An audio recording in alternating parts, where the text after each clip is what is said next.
А теперь самый интересный вопрос. Почему место называется именно Абигу?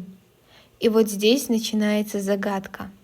Некоторые краеведы предполагают, что название могло быть связано либо с человеком, либо с древним родом, либо с особенностями самой местности, но документальных подтверждений этому нет. Есть несколько интересных версий. Существует предание, что возле кургана жил старец по имени Аб, и именно поэтому место стали называть Абигу, холм Аби. Однако документального подтверждения этой версии историки пока не нашли. Есть красивая ингушская легенда, которую я слышала в университете. Говорят, что когда-то на этом холме проходили мужские состязания.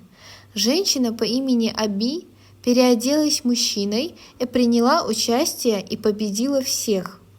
После этого холм якобы получил название Абигу, холм Аби. Но важно понимать, что это именно народное предание. На сегодняшний день исторических документов, которые подтверждают эту историю, не найдено.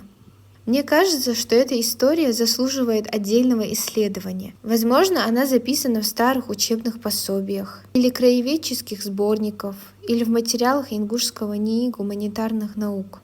Но в интернете мне ничего найти не удалось. Если вы слышали свои какие-то версии, то напишите их, пожалуйста, в комментариях.